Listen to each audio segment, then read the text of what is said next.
1 Corinthians chapter 1, verses 1 through 31.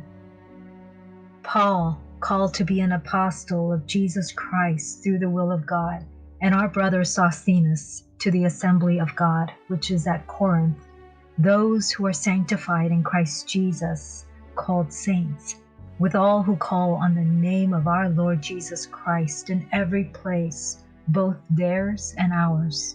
Grace to you and peace from God, our Father, and the Lord Jesus Christ.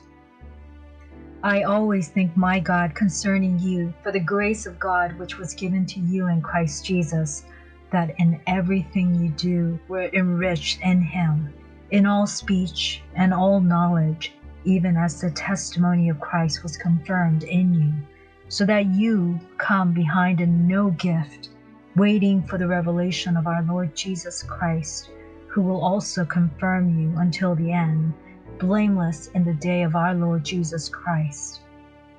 God is faithful, through whom you were called into the fellowship of his Son, Jesus Christ our Lord. Now I beg you, brothers, through the name of our Lord Jesus Christ, that you all speak the same thing, and that there is no division among you, but that you be perfected together in the same mind and in the same judgment. For it has been reported to me concerning you, my brothers, by those who are from Chloe's household, that there are contentions among you. Now I mean this, that each one of you says, I follow Paul, I follow Apollos, I follow Cephas, and I follow Christ. Is Christ divided? Was Paul crucified for you? Or were you baptized into the name of Paul? I thank God that I baptized none of you except Crispus and Gaius, so that no one should say that I had baptized you into my own name. I also baptized the household of Sosthenes. Besides them, I don't know whether I baptized any other. For Christ sent me not to baptize, but to preach the good news, not in wisdom of words, so that the cross of Christ wouldn't be made void. For the word of the cross is foolishness to those who are dying, but to us who are being saved is the power of God. For it is written, I will destroy the wisdom of the wise, I will bring the discernment of the discerning to nothing. Where is the wise? Where is the scribe? Where is the lawyer of this world? Hasn't God made foolish the wisdom of this world?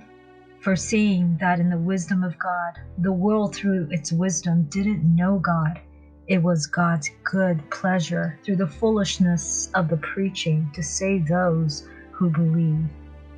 For Jews ask for signs, Greeks seek after wisdom, but we preach Christ crucified, a stumbling block to Jews and foolishness to Greeks. But to those who are called, both Jews and Greeks, Christ is the power of God and the wisdom of God, because the foolishness of God is wiser than men, and the weakness of God is stronger than men. For you see your calling, brothers, that not many are wise according to flesh, not many mighty, and not many noble, but God chose the foolish things of this world that he might put to shame those who are wise.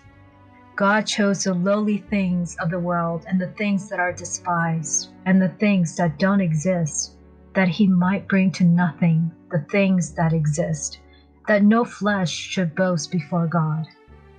Because of him you are in Christ Jesus, who was made to us wisdom from God, and righteousness and sanctification and redemption, that as it is written, he who boasts, let him boast in the Lord.